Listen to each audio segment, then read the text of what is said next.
Good evening, everyone. Welcome. A warm welcome on behalf of the IFAO and on behalf of myself. I said the BFAO. Well, I said the IFAO. The BFAO is the bulletin of the IFAO. معلش. I mean to say the IFAO, the Institut Français d'Archéologie Orientale. On behalf of the IFAO and of the conference organizers, Dr. Sabine Frommel, and myself, the International Conference of a Church, a Mosque, Interdisciplinary Conversations between Architecture and Art History. I welcome you all to our keynote. Very grateful to our keynote speaker today, Engineer Waleed Arafa, to give us this special lecture about a very important project that he will present to us today.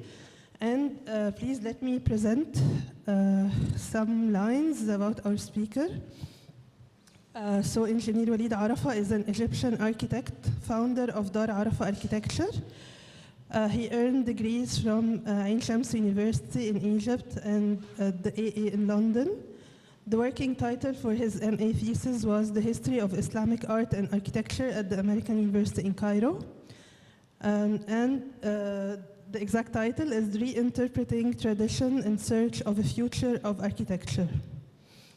He realized several important projects in Egypt and abroad, in France, in Bahrain, in UAE, and elsewhere, and twice nominated for the Aga Khan Award, and won more than 10 other international architectural awards, and has a recent, very important international project, La Maison d'Égypte, at the Cité Universitaire in Paris.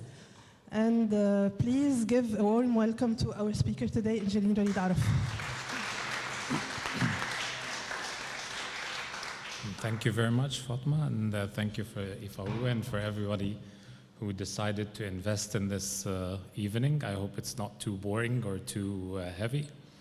The title of the talk is going to be The Sacred in Architecture.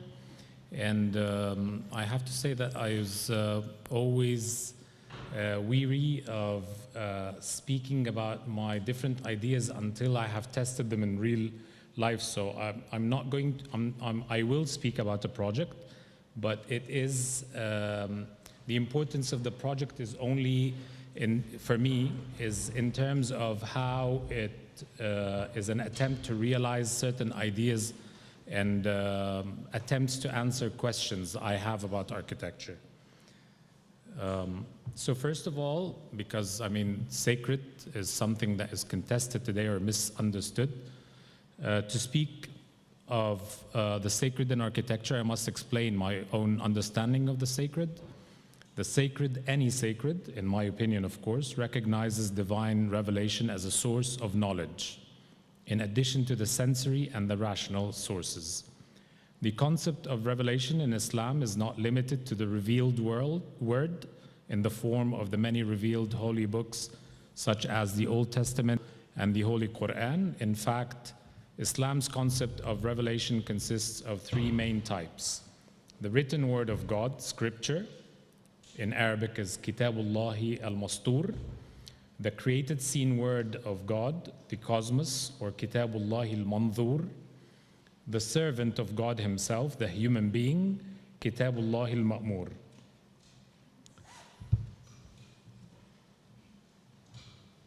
So here I'm showing something that for me encapsulates the laws that govern the cosmos, Kitabullah al-Mandur.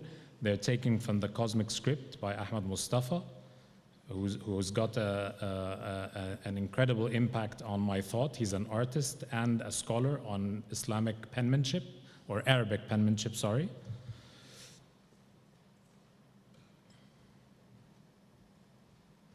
And this is the grid by which the Arabic letter shapes emerge. And if you're familiar with the proportion script, it's very topological, it's curvaceous, but it really comes out, it emerges out of these tectonics, out of these linear orthogonal shapes. like for instance, the dot from which the alif, the first letter, or the Adam al-Huruf, the archetypical letter, the alif comes from, out of 7 dots, as we see here. This is the alif according to the proportion script. We will come to a more explanation about this, but here we're speaking about how the laws of the cosmos created by God are corresponding to his Kitabullah al-Mastur, or the revealed book.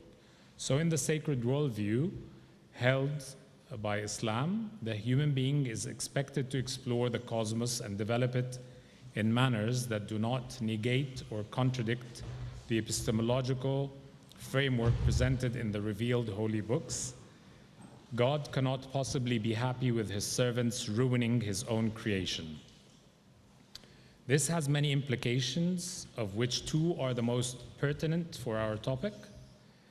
Number 1, again, in my opinion, every pursuit must be sacred. Nothing worthy of our time is profane. This includes endeavors that we may regard as profane, such as eating, drinking, tending to basic bodily needs, and even seeking pleasure. For all of the aforementioned could be, and in fact must be, done in a sacred manner and towards a sacred end. The second point is that there are no contradictions between these 3 types of revelation: the holy books, the cosmos, and the human being, since they all come from one source. Thus, as human beings generally, and architects particularly, we should be aware of this and should explore and practice architecture accordingly. God has created the cosmos with a particular perfect balance that we should never upset. Hence, no act of design or construction should be regarded as architecture if it, with a capital A, if it upsets this balance. Consequently, modern terms like green or environmental architecture become void of their meaning in the sacred worldview, where such concepts are essential rather than face-saving qualifications. It must be clear that achieving the bare minimum of what architecture should be is no reason for overstated jubilation and celebration. As architects, we must try harder. Through this understanding, stubborn dichotomies will cease to exist, like form follows function, function follows form. No, form is function and function is form. Better aesthetics become synonymous with more efficient functionality, structural sensibility, environmental performance, smarter building economics, and exhilarating semiotics. There is almost no fight but a dance of harmony. Thus, the sacred in architecture, in my current understanding, and it is important to stress that it is a current understanding, is the maintenance and the respect of the harmony between all 3 types of revelation: the sacred scriptures, the sacred cosmos, and the sacred human being, as the active agent connecting and upholding the balance. In this understanding, this harmony is the only hope for a healthy future of architecture, if humanity and architecture wants to have a future at all. So, words are nice, but I mean, when it comes to application, I cannot claim perfection, but I mean, these are my very humble attempts. I will show just a few examples first before we go in detail into Basuna Mosque, just to stress a fact that real ideas do not have a particular form. They should not be straitjacketed within a particular form. Here we can see Basuna Mosque.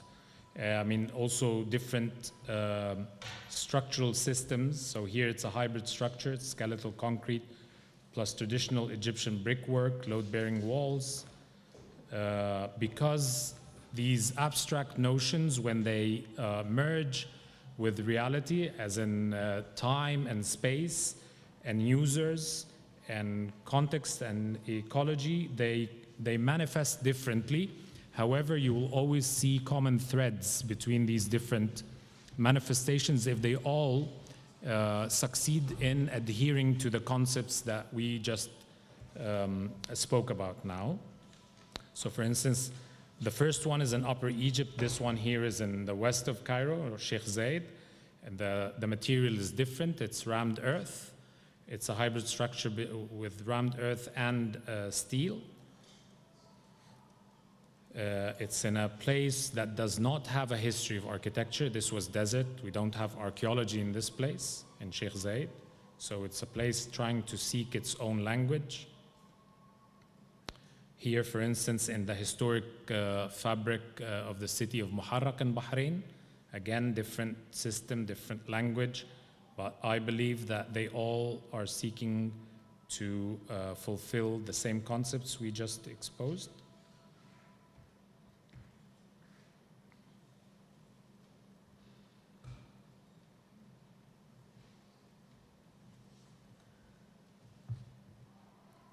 In Derbent, which is a city in Dagestan on the Caspian Sea, and this was a competition. This was never realized because this was a competition before the war in Ukraine. And it was an interesting project because it started out with asking for a master plan, which included, Derbent is a city that is 98% Muslim, but before the Soviet Union, it had quite a remarkable population of Jews and Orthodox Christians, but the Soviet Union politics of forced or pushing people away in different places left the city with maybe 50 Orthodox Christians and 100 Jews or something. And this is a regeneration project which seeks to attract the original populations back to the city. So there's a mosque in the middle here, which is for 9,000 people, and then a synagogue for 900 people, and the Orthodox church for 900 people, and then also cultural program and sports and so on. And here we can see the different orientations. This one here is looking towards Mecca. This is looking towards Jerusalem. The different orientations looking east and looking towards Jerusalem and looking towards Mecca on the same platform. But we never went to phase 2 because the war ensued then. So I hope that you see the differences. I mean, you see similarities, but you see the differences that relate to time and space and users and culture and history. Size, program. This is one of the biggest mosques that we've ever worked with.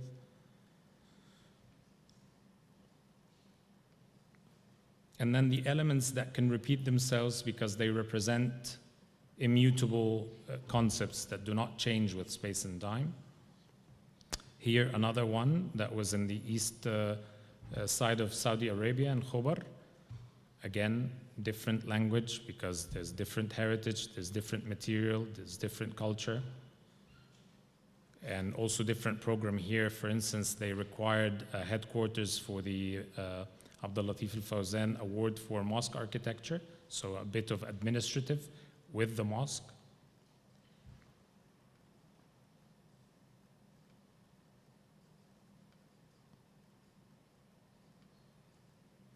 Another one in the Emirates.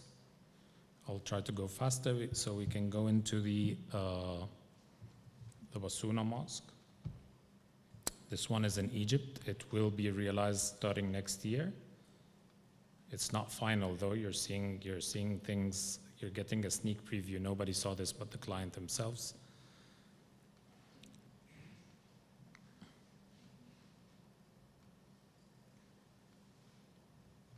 But the idea is to show how things can be very different while very similar, or while coming from the same thought process. So now into this project in depth. This is a mosque in Basuna, the village of Basuna, which is 450 kilometers south of Cairo. Belongs to the governorate of Sohag, as we can see the location. It's to the west of the Nile. And this is the village surrounded by its agricultural land. This is the mosque within its fabric. And this was a replacement of an old mosque that was sitting, not very old at the time, but this location had two versions before. The one that we arrived at was 70 years old when we arrived at it. And there was an earlier version that was 300 years old. So when the one that was 70 years old suffered from some structural problems because the ceiling, which was made of mud and had collapsed under a flash flood. Rain is a very rare occurrence in Upper Egypt, but maybe every 10 years there's a flash flood, so the whole roof or big parts of it collapsed. And then also the building of a neighboring building without much calculation, as you will see in the photos, resulted in some damage in the bearing walls. And so we were asked first to check the place for whether it should be restored. So I was called in my capacity as a conservator. But then when we studied the situation and did our conservation statement, we saw that there was no tangible or intangible values. In addition to these are examples of mosques, contemporary mosques that are built along the way as I was going to visit the site for the first time. And you can see, I'm not going to comment, you can form your own opinion, but we can all agree that these mosques, they don't lack money. This kind of building is not a building with little budgets. If they have a problem, it's not money. That's what I'm trying to say. Because they're very tall minarets. They're expensive, but... So in June 8th, 2004, I flew in from London to see the old building, which, as you can see from the Hijri date here, 1368, was 70 years old at the time of my visit. And it's the Abu State Mosque, after the family that built it, which is the family of the current Minister of Religious Endowment, who was not a minister at the time, he was just a scholar, Sheikh Osama al-Azhari, who's a good friend of mine. So in the conservation statement, we found that there's a lack of a clear master plan for the mosque, because this is the main road, which is a very narrow road. It varies, and at its widest, it's 10 meters. And then there's a very, very narrow road. If you're going in here with your car, your mirrors better be folded because they're going to touch the walls. But you go into a cul-de-sac here that the Upper Egyptians call Rahaba or Ar-Rahaba. So it's a place where not everybody's invited. It's surrounded by houses that belong to the same family, same extended family. And so only women and children that are not from this family are, can pass through this cul-de-sac uninvited. But men not from these families only come in if they're invited, because this is a public space that extends. This is the old mosque, from which any, like let's say a wedding or offering condolences in a funeral is extended into this public space, Ar-Rahaba. We have the cemetery of the village on the right here. The north points up. And then we have more residential buildings here. So the plot is within the red line boundary here. We had a parking area that's not very planned.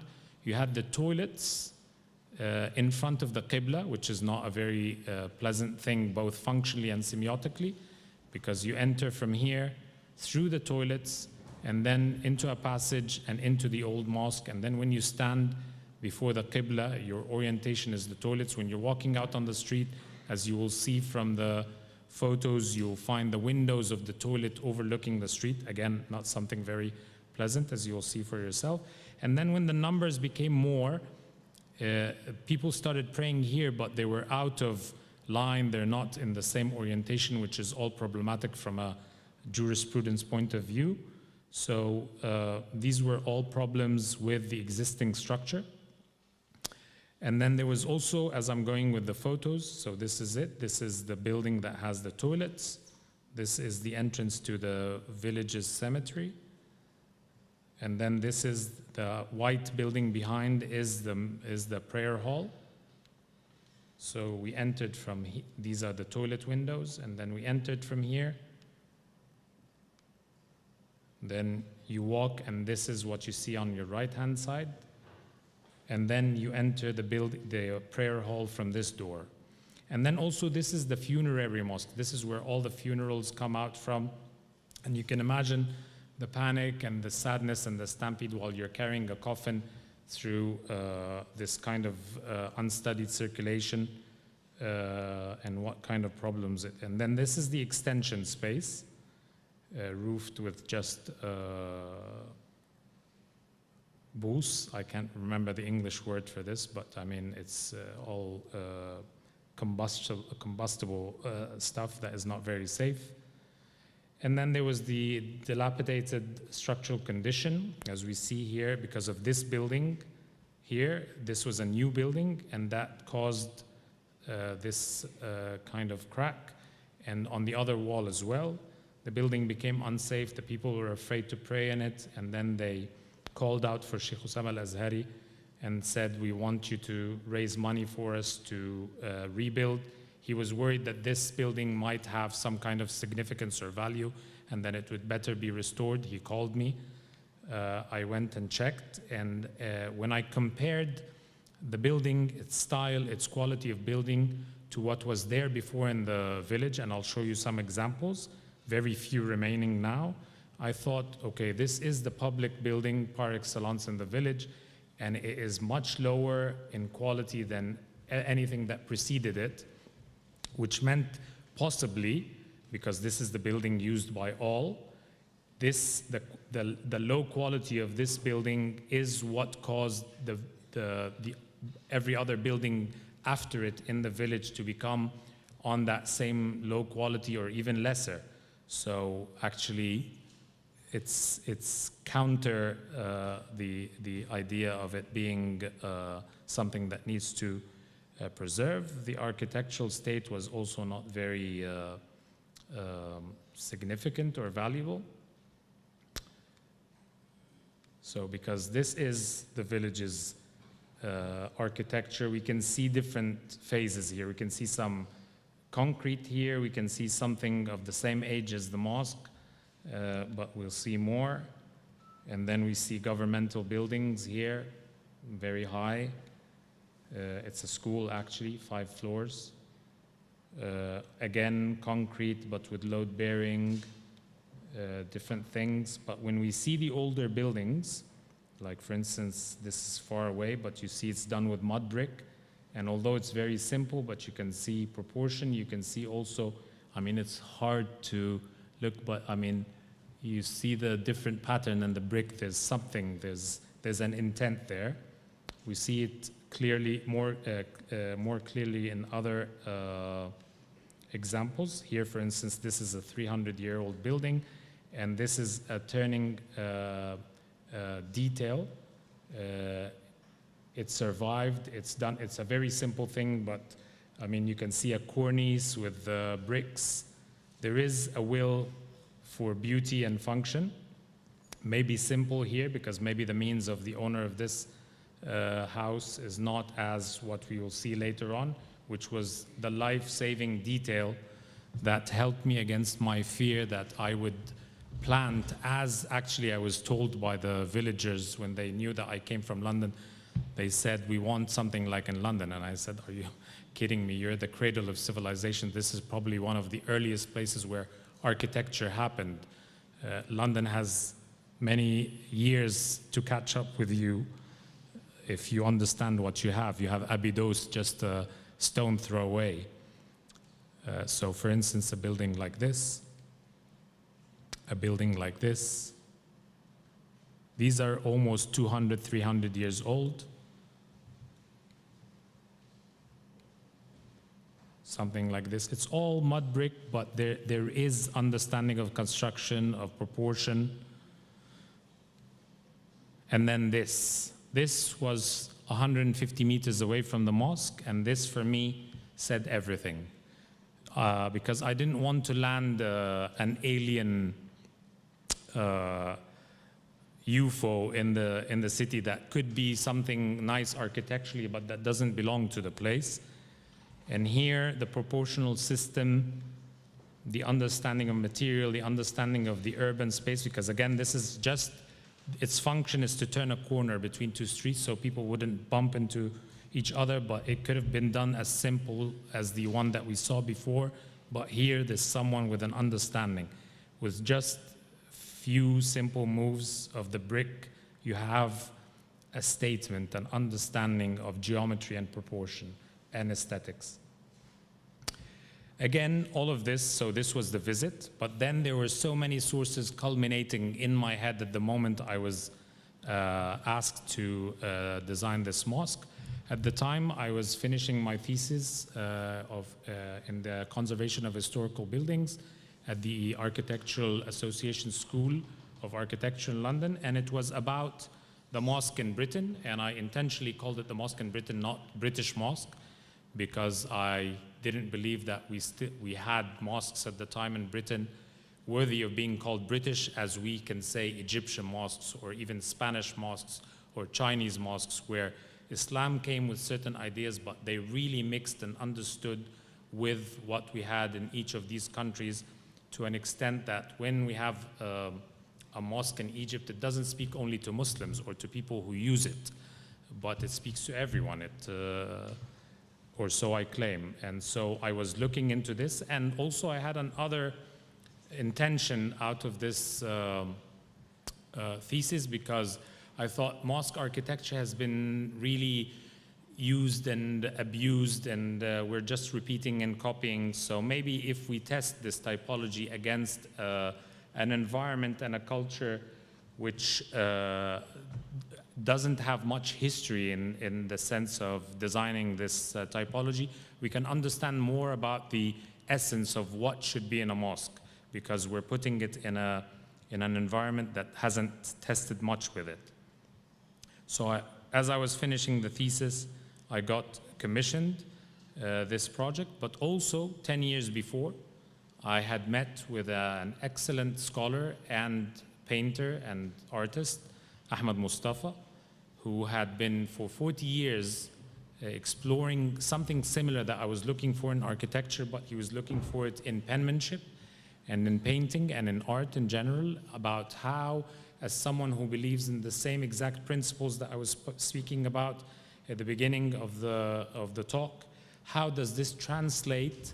It's not just slogans, nice slogans, but how does it translate visually? And his entrance to this world, because he was a graduate of the Beaux-Arts of Alexandria, 1966, very well versed in Western or Occidental painting. His teacher or mentor was Saif Wanli, and he knew nothing about the arts of Islam, but when he bumped into Ibn Muqla, the Abbasid wazir that invented the proportioned script based on geometry and laws of the cosmos, and he wrote this whole theory in a way that wasn't very much understood. People understood how to write these letters, but they didn't understand exactly what he meant by this theory. Ahmed Mustafa bumped into this, and over 40 years, he extrapolated everything that Ibn Muqla was thinking of. It's published in this book. And the last 10 years of his 40 years, I was lucky enough to be sitting with him in the same space, although he's not an architect, but he informed my architecture big time. And I consider everything that I understood from this book as, I consider Basuna to be a translation, an architectural translation of what I understood in this book, which I agree with fully. So Ahmed Mustafa and Stefan Sperl. And this is him. And this is Sheikh Hussam al-Azhari, who is the patron of the building, who also influenced me. We lived in, I married his daughter, Dr. Ahmed Mustafa. I managed to trick him into that. And he was there, he was a witness. We were all friends, although we have different ages. But we were in London for 6 months together. He honored us to be with us in the same house. But even before that, he's one of my teachers as well. And he has the same ideas, but within Islamic scholarship. How does the absolute relate to, the immutable relates to the changeable, to the relevant, to today, to the reality, which again has to manifest itself in art, music, architecture, literature, what have you, sports, fashion, everything. Of course, the cube of cubes is one of the manifestation because Dr. Ahmed is not just a scholar, he's a practitioner as well. And this art installation called the Cube of Cubes is one of his best interpretations that have to relate with these principles that we were talking about, but also it is the dot that we saw from which 7 dots become the Alif, and then the Alif becomes the father, the Adam of all the other letter beings of the Arabic letters. And here, this is fast forward, he's showing us the Cube of Cubes, but in the Mosque of Basuna after it was finished with the mihrab in the background, which is the Cube of Cubes again. So I will try to go faster because I don't know if I think I consumed a lot of time. But I mean, I always like to put these to show that I start manually and then go into the computer, because I think the human hand and brain are not comparable to anything else. Computer is good for precision and for mass production, but the hand and eye and brain and heart are not comparable. So anyhow, the narrow street, the cemetery, there's an entrance from here because this is where the public can come from uninvited, but here it's only for the women and children and the men of these houses.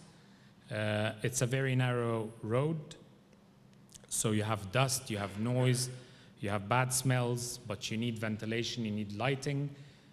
And this seems to be a contradiction. You need thick skin to protect the inner space, to make it somewhere, a place for peace, where the body or the senses are not distracted, so the spirit can actually be connected. And so the idea was to create a very thick envelope that doesn't let in all of these distractions, but then how do we let in the light and natural light and ventilation? We literally went, and here this is a functional and semiotic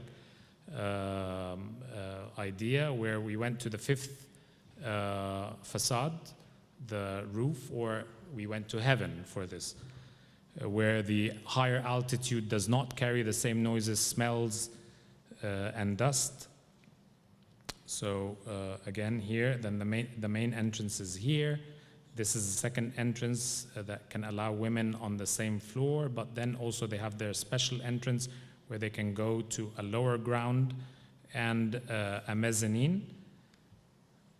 And then the idea of the toilets and the bathrooms was brought to a lower level so it doesn't obstruct the view from the outside. This is a multi-purpose hall where the overspill, we have a problem. We said we have to respect the cosmos. Sustainability mosques could be, if they're not planned well, they could be very problematic in a sustainable sense, because we have 5 prayers. If we talk, we say that each prayer takes an hour, and it doesn't. It takes 20 minutes. Then we have 5 hours or 4 hours out of 24 hours. A lot of resources have been dedicated to the building, but it's closed for 20 hours. This is on one hand. The other thing is that the early mosque, the archetypical mosque that was built by the Prophet, was not a prayer hall.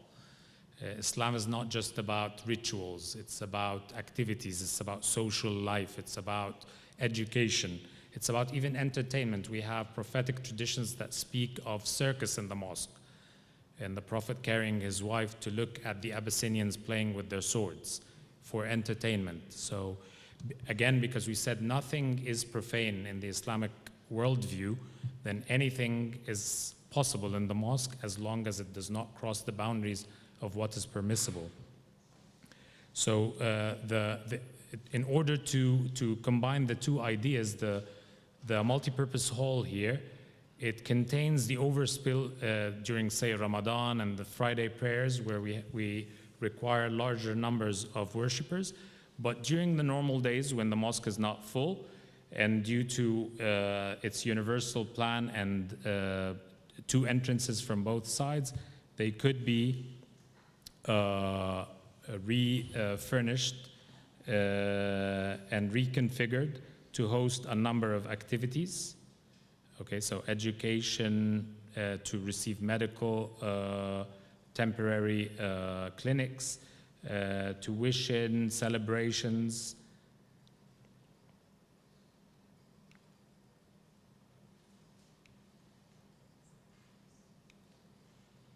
Just by moving partitions around. We can see it here again. And then even for the overspill of the worshippers, this boundary could move to create more space for the ladies if they're more, or for men, or 50-50. So far, the ladies have been occupying 100% of this area in addition to their other fully dedicated areas, against what some of the men, the elders of the village, who were against the idea of having a space for the women, which is un-Islamic. And so through the help of Sheikh Osama, we managed to get that. Here we can see the scenario of clinics, again for different conventions or so on. So it's a very flexible space in order to make the function of the mosque more inclusive and to make it more sustainable in that sense. These are some of the sun studies, solar studies, because we're solar path studies, because we really wanted the roof to work as our gentle window. You'll see that from the pictures, also as a wind catcher. Despite of the rarity of the event of rain, but we had to also consider, once it happens, how we can harvest it from the roof and put it into storage reservoirs. And then the construction, I'll show you, we'll walk through the construction steps. But here I want to speak about my understanding of what tradition or what the past means to us, and history and its importance. And I think of it as a tradition, as a gateway to the future of architecture through three different stances represented in this photo, where we have this element here, which is just almost a replica, of the grand, the dome of the Grand Mosque of Cordoba. We have here pendentive domes, which always existed but never used in this sense. And then we have a completely innovated dome here. Even the construction method is different, and the construction tools, but which follows the same methodology that the ancients used. So conscious imitation, which is represented in the first element, the entrance dome, and also in other elements that we'll see. This is the plan of the Grand Mosque of Cordoba. And we can see this one here, because we have another type of dome here. Stacked arches. This is the original one. And here even we see the late architect, great Abdul Halim Ibrahim, doing this in the entrance of the new campus of AUC, choosing not to cover it at the end to reveal its anatomy to people to understand what we have in store in our history and how we can use it later on. This is how it looks like in the Basuna Mosque, but we added here just pieces of glass so it can regulate the light once you enter from the glare of the sun of the street, and you don't enter into a fully opaque roof. You have some light. And these are the steps of the construction. I'm going to try and be faster because I think I'm out of time, right? Somebody? Or is it okay? Oh, okay. Ah, okay. Thank you. So here, these are the steps. Very simple, very cheap, very efficient, I think, and very fast. Here again, we see the three stances. So we see the conscious imitation, and then we see the two elements. I'm not going to reveal it until we get to it. The woodwork also follows the idea of conscious imitation, because in Upper Egypt we have variations in temperature between the night and day, and also over the seasons, which means woodwork would be highly affected. But I thought to myself, we have big doors, so I thought to myself, we have these Mamluk doors that have survived 700 and 800 years. How did they do it in the same hot and arid atmosphere? And the answer was joinery, this kind of joinery, al-Jam'iyya al-Kamla.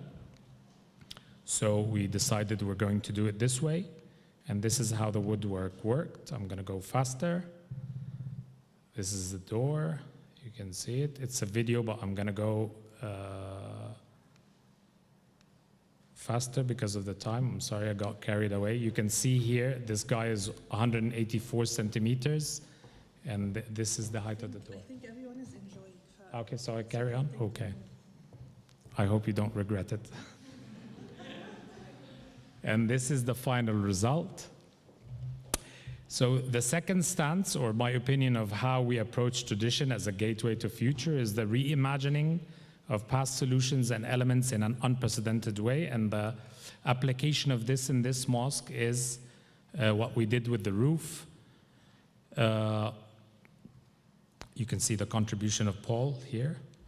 But you have these pendentive domes. So the idea that the mosque, the road is so narrow, and we cannot use heavy machinery or pumps and so on, in addition to the fact that it's expensive and that a concrete roof in such a hot place is a liability, in fact. So I decided to go with a gridiron structure, very shallow, light concrete beams, creating 108 small squares, and then a big central square, which is 6 meters by 6 meters, for the main dome. But the other squares, as we see here, are then divided into 2 triangles. One triangle is elevated, this pendentive dome, which follows exactly the path of the sun. So this is east, the sun goes from the south to the west, which makes this glass triangle transparent. It makes it protected in the shadow of this pendentive dome, so it allows gentle light, and we'll see if this really works or not. And then this pane here, we will see later, as we see here, we have an operable circular opening that receives, we know gentle breeze, gentle cold breeze in Egypt is northwest, north, and northeast, so that's exactly facing that. So the pendentive dome, a historical element which was only used to transform a square plan to a circular plan, so when we build a dome, so it's not an independent, you don't see it on its own, was used here as a roofing element, as a wind catcher, and as a sunlight. And also, in addition to its aesthetic quality, experienced both from the higher buildings around the mosque and from within, from the interior. And it's very cheap again. 2 gentlemen, this wonderful mason, Am Sabir from Aswan, and with a younger fellow carrying bricks up to him. And in maybe 2 weeks, the whole roof was finished, as you can see.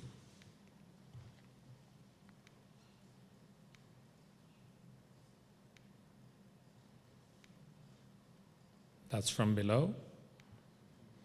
And then here with the glass and the openings, you can see the scale. It was about 1.8 by 1.8. And then the final stance, which is tradition as methodology, not as final products. By final products, I mean, like, for instance, the mashrabiyya. We often see people using the mashrabiyya in a certain form, in a historical form, as to qualify a completely modern building as an Islamic building, and I don't believe so, because there are Islamic buildings in Russia where it's not hot and where they don't, or the North Pole, if there was, or if there ever will be, and it doesn't require a mashrabiyya. So that's a final product. However, the Mashrabiya is Islamic only in the sense that it, in certain countries, responds to certain principles of, say, modesty, and also dealing with the heat. And because, again, we said we are dealing with the scripture, but we're dealing with the cosmos and the human being. So the manifestation of this, in my opinion, was the central dome, where architecture is frozen music, as they say. It's something that doesn't move. But the only way it could be animated is through creating elements that can interact with something that moves. For instance, the sun. The sun interacting with the surface that you create can actually tell you time, or it can make you feel the seasons through shadows and so on. And so I decided to create this dome where it's denticulated both on the inside and the outside, creating a continuous surface through an oculus, which then will interact with the sun in the way that you will see in the photos. So again, here we have the square plan, and then it's turned into, through the pendentive domes, which are here just echoing arches, into an octagon, and then that gives you the circle. And then Mary goes round and we have a dome. We can see that, I mean, the angles of this flower, Ahmed Mustafa, my father-in-law, saw it after I finished the mosque, so we took a picture of it. But it's all over nature, because this is the golden angle, which is part of the golden ratio proportional system. Then there's also the problem that every architect or every engineer should bridge. When you have common knowledge of something, if you are going to subject yourself to what your craftsmen know, then you're possibly not going to have something new. But if you understand what they know how to do, and you imagine something that they can't do, and then maybe create a tool like what we're looking at here, so that you can use their skill to do something that they haven't done before. For instance, here, in order to put each one of these blocks where it belongs in space, you cannot really determine the tilt, marking the edge both on the inside and the outside at the same time, using the traditional technique of the bikar, or the stick, or the chain. You need 2 points of checking, so an inner radius and an outer radius, and then the edges of a predetermined cut unit that is going from bigger to smaller is placed between the 2 notches, and voila, you have everything right. Because if you don't do it right, the sun will expose you. It will make it look very distorted, and instead of cheers, you'll get jeers.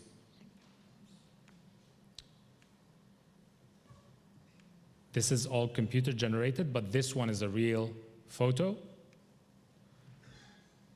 This is a construction detail that I don't want to bother you with, so we can carry on. Here we can see a video of how on the left you'll see a schedule of the cutting list of 35 courses creating the dome. We had 64 units around the circumference, 35 courses. So in order to maintain the same number on all of the concentric circles forming the dome, the unit had to diminish. And this is how we did it. Cutting first, and then sometimes just shaving a little bit, because the difference sometimes would be only millimeters. And then drill through the thing also, so there was a cutting and drilling schedule that allowed us to keep this in place. And then here we were testing the compass. There's no precedence of such a compass before to create this.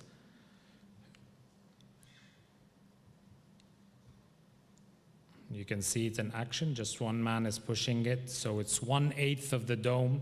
We do course by course. We do 1/8, we repeat 8 times, and then go to the second course, third course, until the last one. I wish the voice was working, because you can hear You can hear the joy of the workers as this, actually, because everybody thought this was crazy and it's not going to work. These are the notches, as you can see them, and then these are the early courses happening. And then here from the minaret, step number 1, 2, 3, 1, 2, 3, 4, and the end here.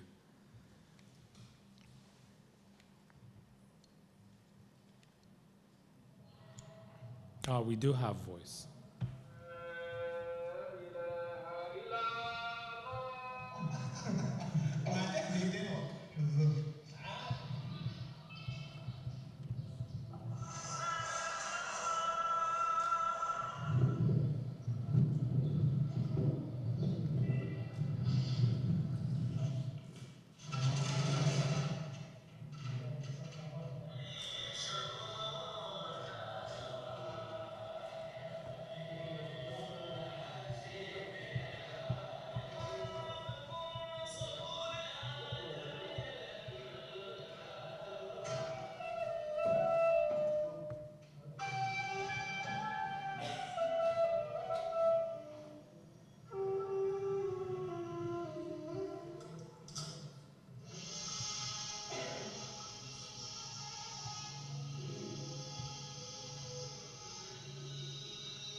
He's an Arabic teacher, by the way. He does this part-time, but I mean, I think it runs in the blood of the Aswani people.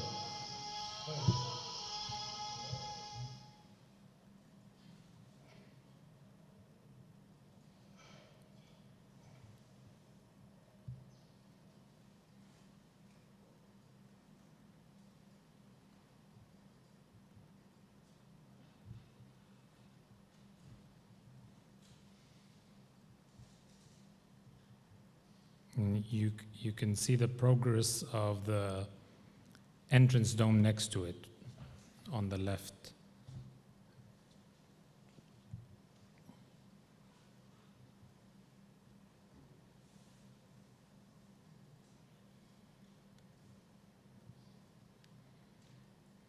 So to the right, it's a CGI, and to the left is a real photo. We're testing using the computer to see how much light will really allow in. It's not the same time. The one to the right is at the lowest sun in the year, just 2 hours before sunset. So they're not exactly comparable, but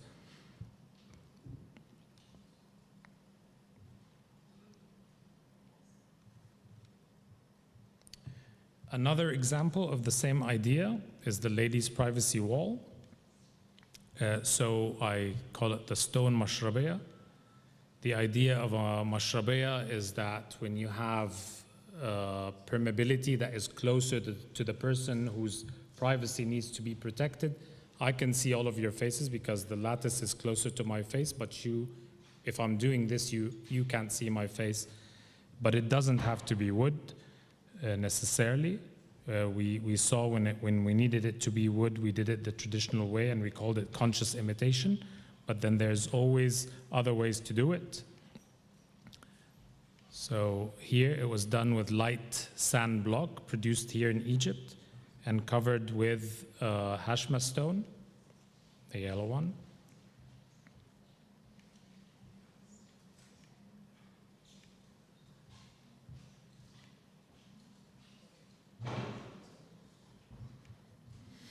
And then the minaret, as I've explained at the beginning, that this whole mosque scheme was heavily influenced by what I've learned from Ahmad Mustafa in his seminal work, The Cosmic Script, where he's explaining the theory of Ibn Muqla on proportioned script. And one of the concepts that really struck me was the alif, how the alif is created. And the idea of the Sanduq al-Fada, or the box of space that includes the dot, and how they thought of it as an area, not a form. So it allows, although a dot is a dot, but it could be interpreted in different ways. the area of it could be interpreted different ways. And that plays on the concept of having immutable things falling onto reality in different expressions. So diversity within unity. So here we have the dot, 2 dots, also to 7, and that the area, the dark area of the alif is the area of the 7 dots, but it doesn't look like it. Just like we're all human beings, we have things in common, but we're not exactly the same.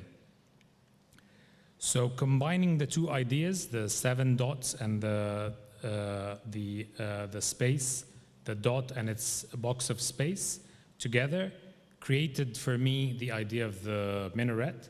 So the bigger the box of space became the plan of the base of the dome, and then this became the top of the dome, so 45, and that creates the twist, where we're going to see the sketch of its progress here happening.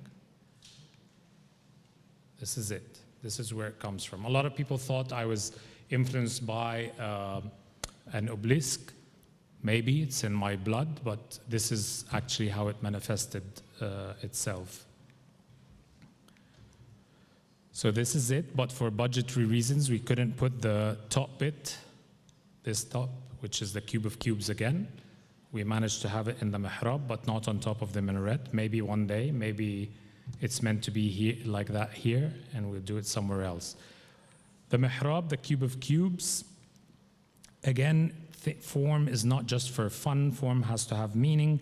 The cube of cubes is a work of art, an installation done by Dr. Ahmed Mustafa again, and it includes the divine attributes according to Islam, the 99 names, which points to quality and quantity. 99 is a quantity, but it has a quality. The quality is eternity because God is eternal. He cannot be described through only 99 names, eternal names, but there's something else, but it's going to take a lot of time to explain. There's the 99 and there's 100 minus 1. You can look at his lectures or read his book to understand that further, because that requires a long lecture in its own. But then again, the divine attributes or the names of God are supposed to be central to the theory of ethics in Islam, because of the prophetic hadith that says, تَخَلَّقُوا بِأَخْلَاقِ اللَّهِ, emulate God in his qualities. If he's the generous, you have to be generous. If he's the merciful, you have to be merciful. And when we're praying, we're supposed to be connecting. So when you have these names in front of you, this is what tells you you're supposed to be going there. Of course, the way he has it situated this way does not work as a mihrab. So as we do in architecture, we reinterpret. It's turned around, but it doesn't change anything in terms of what it means. The names are still there, the numbers are there, the scale is, the geometric characteristics are there, but then it becomes more, almost quarter a ton flying into the air. So we have to solve that in terms of engineering. I'm going to go faster. This is the structure. An alabaster, very Egyptian material, translucent, with the names inscribed on it, with backlight. I apologize about the noise and about all of the health and safety concerns.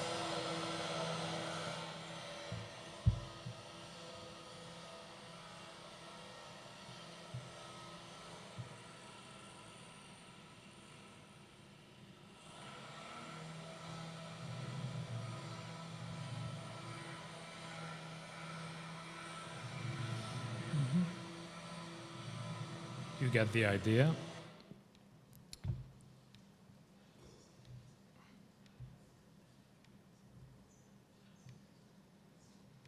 And then now I'm going to take you through the pictures after completion. This is the mosque within its context, if you can see it here.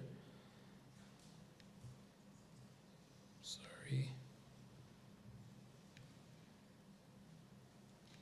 Closer.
Night.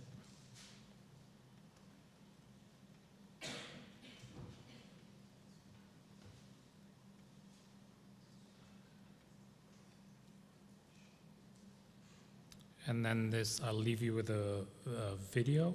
That's about 8 minutes, I think, to see it all in action after it was completed. And then this concludes my talk. Thank you very much.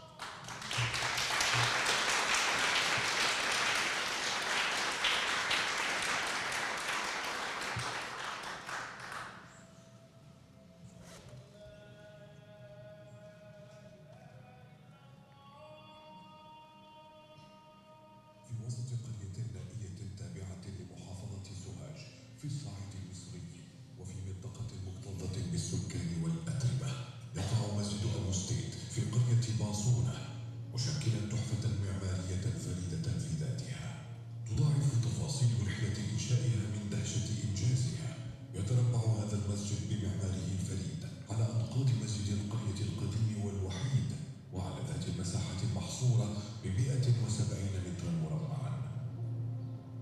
Well, the relationship of the mosque with its context comes on different levels. There's, of course, the aesthetic and the architecture of the village, which when you walk around, you can see it could be classified into buildings that were built from today and 70 years back, and then another era that is 70 to maybe 300 years. شكل ضيق المساحة المخصصة للمسجد واكتظاظ وتداخل المباني المجاورة تحديا حقيقيا للتنفيذ ودخول المعدات وهو ما كان يجب مراعاته في مراحل التصميم الأولى. Thinking of the construction, like the streets surrounding the mosque are very narrow, and this meant heavy machinery cannot come inside. So I had to think, even at the very early stages of design, of how to work with smaller components that could be handled by manual labor. And so, for instance, you can see this in the solution of the dome and the solution of the roof instead of having a big concrete. So it was breaking down this huge building into smaller components that could be handled by manual labor. كما أضافت خصائص البيئة المحيطة بالمسجد المتمثلة في الروائح والأتربة تحديا إضافيا في تصميم المسجد. لذلك كان لابد من حلول جريئة تستلم من كل متاح في العمارة المسجدية التراثية والحديثة وتبتكر حلولها وتكون مع ذلك وفوقه شخصية معمارية مستقلة وهو ما كان. من الخارج يبدو هيكل المسجد المكسو بأحجار محلية محميا من نفاذ أي شيء في الخارج سوى مداخل للمصلين وهي 4 مداخل متنوعة. أما الهيكل فهو هجين يتضمن هيكلية خرسانية بسيطة مع هيكل سقف يضم قبتين فريدتين. تم تقليل الفتحات الجانبية إلى أدنى حد ممكن وهذا لحماية المسجد من الضوضاء والأتربة والروائح والتعويض بسقف مبتكر يسمح بدخول النسيم الشمالي النقي إلى المسجد وكذلك ضوء الشمس والوهج غير المباشر ليمنح إضاءة طبيعية لا يحتاج معها المسجد للإنارة سوى في الليل. So traditionally pendentive domes are elements that were used not independently but to transform the square plan to a circular plan to erect a dome. The idea of dividing the roof into 108 squares and then dividing each square into 2 triangles, one would be translucent, covered with glass, and the other part following the solar path would protect the openings from direct sunlight, allowing only gentle light to come in, then through another vertical opening, allowing in the nice, cleaner breeze to filter through the mosque. But also there's this idea of using an old element, and a time-honored element that has been there for thousands of years, in a new way, giving it a new life.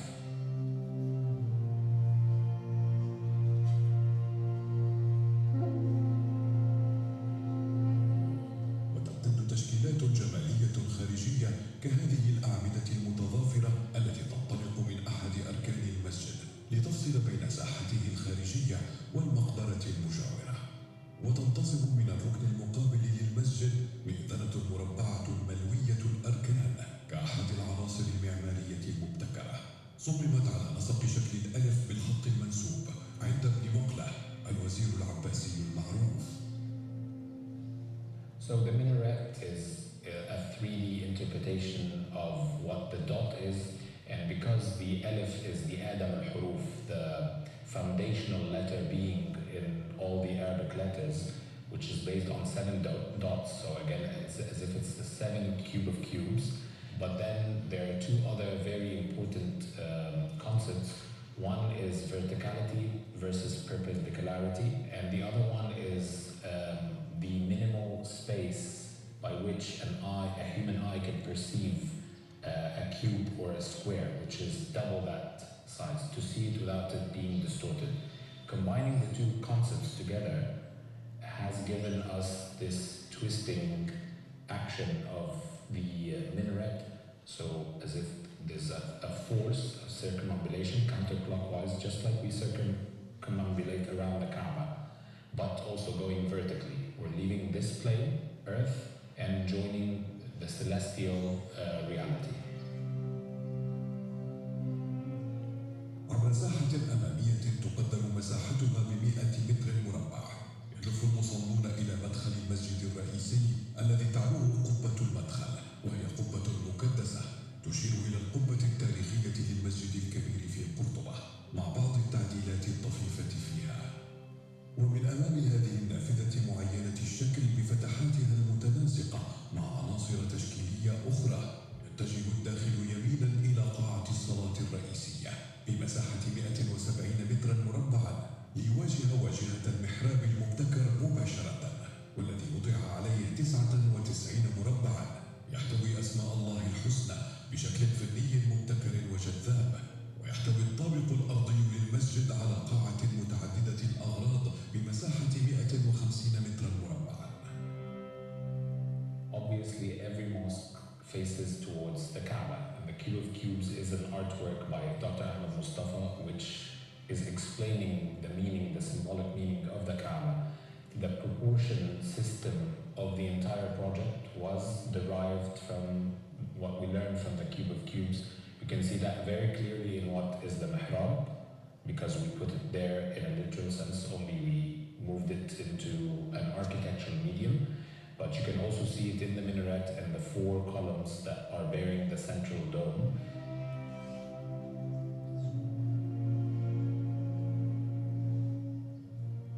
يحفل مسجد باصونة بالعديد من العناصر التقليدية في وجودها كالمئذنة والقبة والمحراب، لكنه مع ذلك صاغهما وفق قدرة تجديدية ونزعة للإضافة والابتكار، وضم في جنباته لوحات فنية رائعة تعكس أناقة التصميم المعماري والتصميم الداخلي المتفاعل مع ثنائيات الماضي والحاضر وعبقرية الاستلهام من البيئة واستغلالها وخدمتها في آن واحد.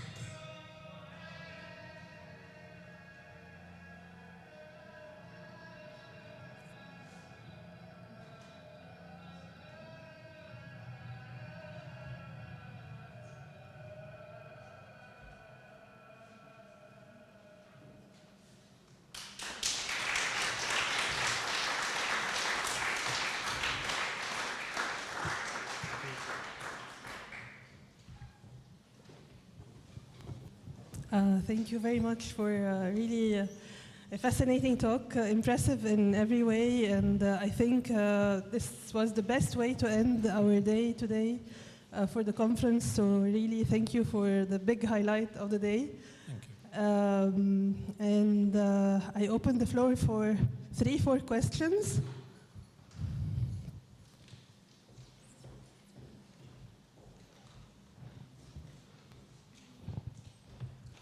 مساء الخير.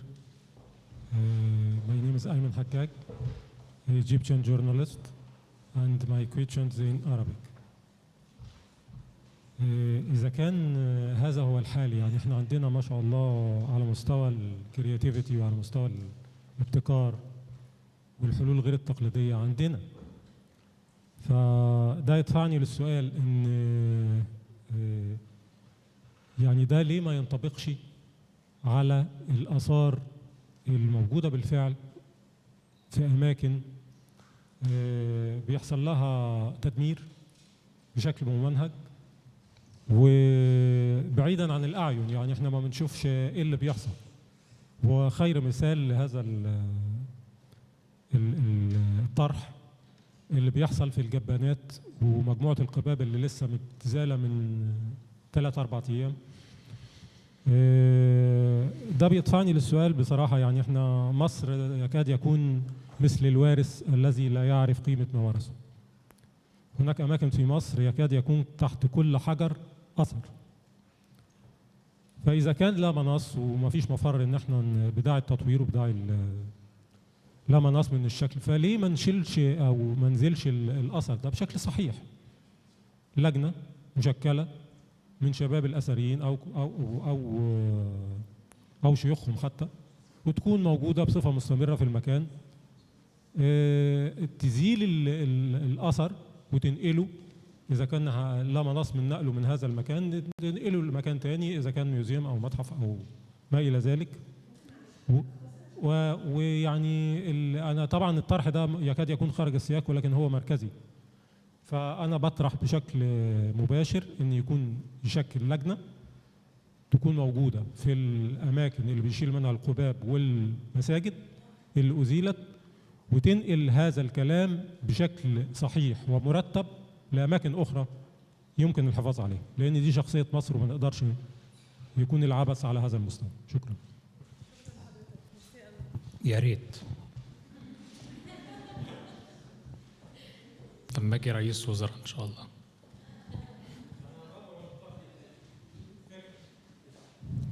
Thank you very much for this fascinating lecture, and I visited this mosque and had the privilege of praying there and enjoyed it very much. My field is theology, not architecture, but my studies corroborate exactly what you have been saying. And my question to you was, how do you measure harmony? You've mentioned a few principles. One was, the golden ratio and the golden angle, and the other one you talked a little bit about the cube of cubes and all of that. Are there set principles? Because I've seen you at the beginning show us so many different manifestations that all looked very different, but all looked very harmonious. So are there a set of guiding principles to ensure this sense of harmony, or how would you go about it? Because I'm thinking about the manifestation, like you said, even beyond architecture and everything else that we do. Thank you. Well, it's a very good question. Thank you for that. But I believe this stance stems from a belief that these principles are not of our invention. We discover them, just like we discover gravity. They're cosmic principles, we discover them, and then the second step is how to apply them to a certain time and place, right? So, and the universe is full of them. So there are people, scientists, for instance, that work to discover their daily bread and butters, to discover all of these embedded, immutable principles. And then there are practitioners who understand that and understand the realities and apply. Because even if you apply an immutable principle of harmony, but in the wrong place, like a tune that is supposed to speak, to give someone solace, but it's full of, say, high drums, but it's all embedded. This is an idea where, because there are different, we have Dr. Ahmed Abdul-Majid here. I'm afraid to speak about anything philosophical in his presence. But I mean, there are different philosophical views of whether this is something external or internal. Do we project ourselves onto that, or is it already there? I believe that they're there, and you just need to harness them in the right way. And I think that my belief is corroborated by the almost undisputed acceptance of it over time and space and backgrounds, over nurture. So you have a Japanese tourist standing in front of the pyramids and they're in awe. Who told them to be in awe? It's not in his culture. He's from the 21st century, he's from Osaka or Tokyo, or someone from the Eskimos and so on. It's not just the pyramids, it's different things, anything. And when we look at all of these things that are almost undisputed, you'll find that they're following the same principles, not necessarily the same proportional system. It's not just the golden ratio. There are many other ratios, but they're all there. النسبة والتقدير. And in the Quran it says, speaking to David, Prophet David, وقدر في السرد أن اعملوا آل داود شكرا. Work in gratitude. You see how but it's talking about how he's doing the chain mail. He's calling the chain mail shukran. Function, form, meaning, all one. So this is it. That's what we're trying to unearth. And then the judgment is to those the onlookers, whether they're educated in the sense, I mean, like book learning, or they're just in touch with their humanity. Thank you. Yeah, probably just answered my question, but anyway, how does local population accepts and looks at your spaceship, or they are too preoccupied with survival? Thanks. They're quite happy, just to sum it up. But I mean, there was varying reactions during the construction process, but it wasn't a reaction towards the final product. It's just that a certain percentage of the population were frustrated at the beginning because they expected, as they do, the buildings that you've seen before in the context of the village, in the recent context, not the old context, that this guy's gonna come, and since he has all the money, then he can do it in 3 months. So if he's taking a year, we're not very happy. But on the day, the curtains fell down. The women passing by, they saw the doors open, and all of these interior spaces that you saw, they were doing the zagharid, which is a voice, a sound of jubilation. And they're very happy with it, I believe. Our last question.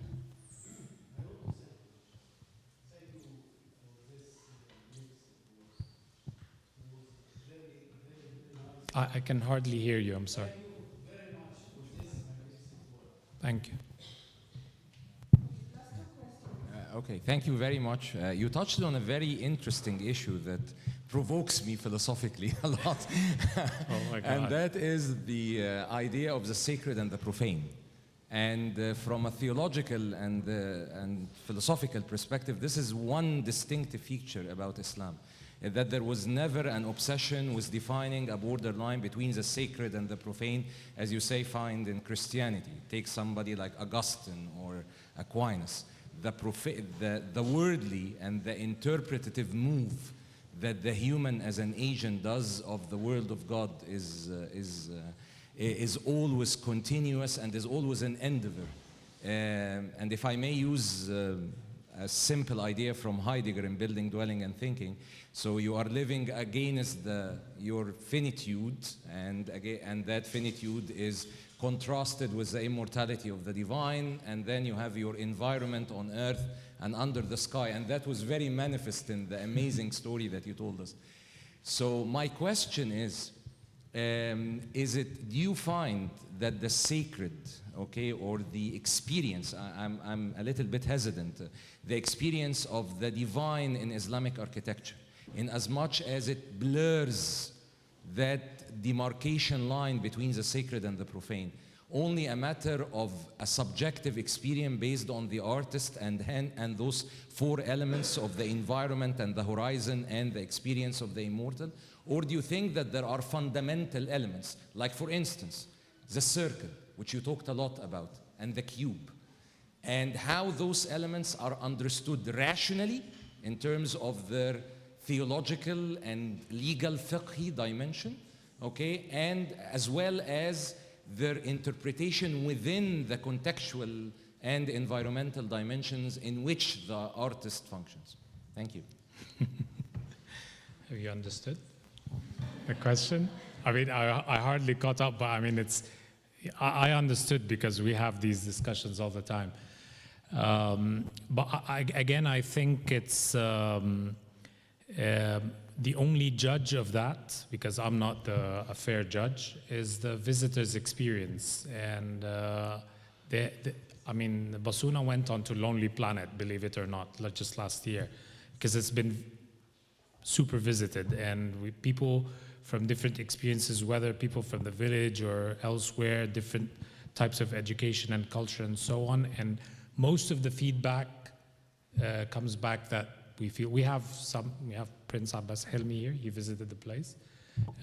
Unless he's complimenting me, he also mentioned the same experience as many other children from the village, for instance. And I don't see how we can compare anything in the two types of people in terms of their experience and their nurture. But I'd say it speaks to the basic nature of all human beings, which, I mean, to an extent, because if you compare this interpretation to other things, this could be disputable, but there are other things that were done by other architects over history that are indisputable. But I mean, then they managed to do what you spoke about in a better way, or a more efficient or more perfect way. Thank you. Our last question. Please speak in the mic. شكرا جدا على البرزنتيشن. انا الحقيقه اتاخرت شويه فكان عندي سؤالين، يمكن في واحد ممكن يكون مهندس وليد عرفة ذكره. ليه باسونا؟ الاختيار واقع ازاي على المكان؟ سبيشالي احنا يعني في الجزء بتاع جائزه الفوزان للعماره هم اتكلموا عن الاوبستكلز او الحاجات اللي ممكن تخلي البروجكت ده صعب.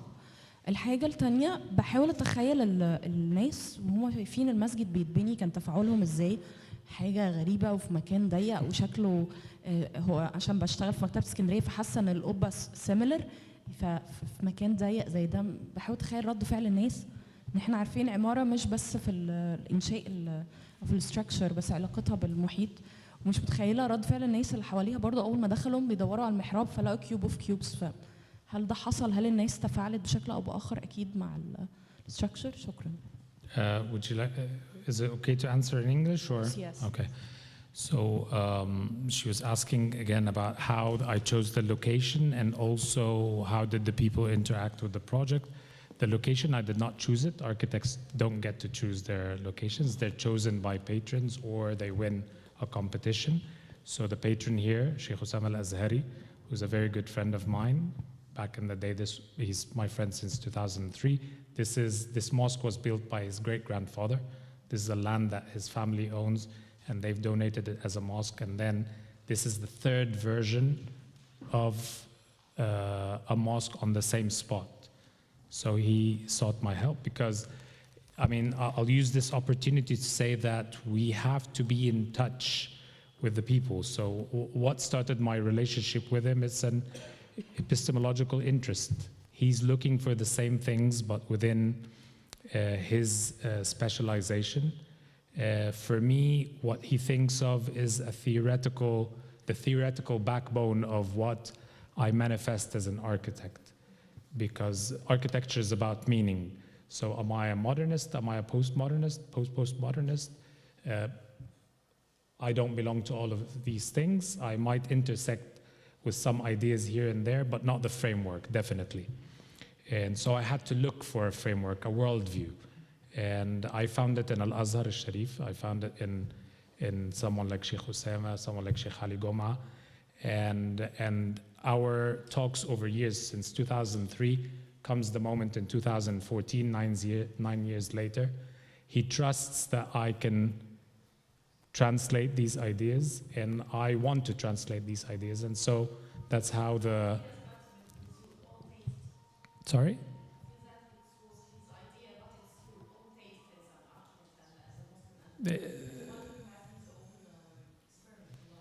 You can say that. The other thing I just mentioned about the people, yes, of course, everything that is that looks new, but in reality, I showed them. I took the whole village to that detail, and I told them, if you have this, you don't need London, because they said, "Are you going to make us a mosque like the one in London?" I said, "I just wrote a thesis about the mosques in London or in Britain, and I don't think that they're mosques enough yet." First, because they're not British enough, and a mosque needs to belong to its place. And that makes its mosqueness less, because they're very blind imitations. distorted imitations. They don't look like the mosques in India. They want to be like the mosques in India, but they can't and they don't. And London or Britain is not India. It's a different case that God created with a certain weather, with a certain temperament, with a certain history of architecture that we need to respect and understand. And then find the intersection between the principles of Islam and this place and time. And so I showed them that the proportions and that detail is what produced this, but the different manifestation. And so there was no alienation. They never looked at the detail. They took it for granted, just like we pass by the pyramids every day or the domes that the gentleman was talking about, and we just don't care. So we need these reminders. Thank you. I think there are many other more questions thanks to your great talk that opens a lot of questions, not only the mosque as architecture, but as the role of the mosque in the society in general from all sides, as you excellently explained to us. And thank you again for the best ending of our day today. Thank you. A warm thanks to Engineer Waleed, please. Thank you.